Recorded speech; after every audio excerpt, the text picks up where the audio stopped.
In 1996, Beck Weathers, a 49-year-old pathologist from Texas, joined a guided expedition to climb Mount Everest. It was a dream he had pursued for years, but the mountain would test him in ways he could never have imagined. On May 10, 1996, Beck and his team made their summit attempt. The climb was grueling and Beck began to struggle. He developed altitude sickness, which left him disoriented and snowblind. His teammates, realizing his condition, left him behind at the South Col Camp 4 as they descended. Beck was presumed dead. But Beck wasn't ready to give up. Hours later, as the storm subsided, he regained consciousness. His body was frozen, his hands and face blackened by frostbite, but he was alive. Summoning every ounce of strength, he staggered to his feet and began walking toward Camp 4. It was a miraculous feat, a man left for dead, now fighting to survive. When Beck stumbled into Camp 4, his teammates were shocked.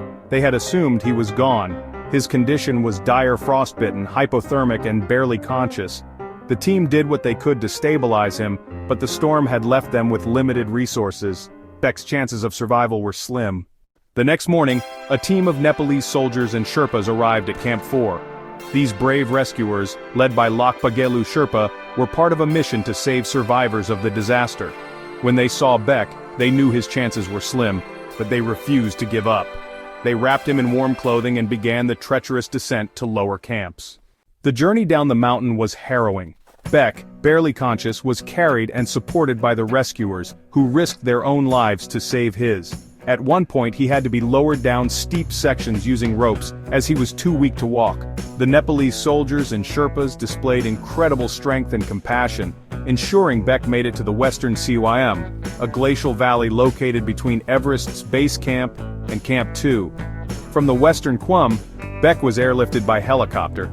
The pilot, Lieutenant Colonel Madan Khatri Chetri, performed a daring high-altitude rescue, flying at the extreme limits of the helicopter's capabilities. This rescue was one of the highest-altitude helicopter operations ever attempted, and it saved Beck's life.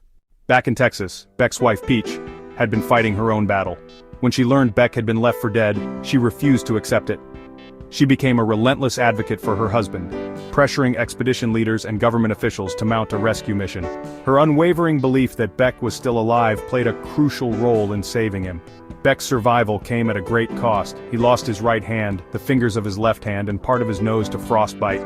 His recovery was long and painful, but his spirit remained unbroken. He returned to his life as a pathologist and became a motivational speaker, sharing his story of survival and resilience. Beck Weathers' story is a testament to the power of the human spirit. His survival was made possible by his own determination, the bravery of the Nepalese soldiers and Sherpas, and the unwavering support of his wife, Peach.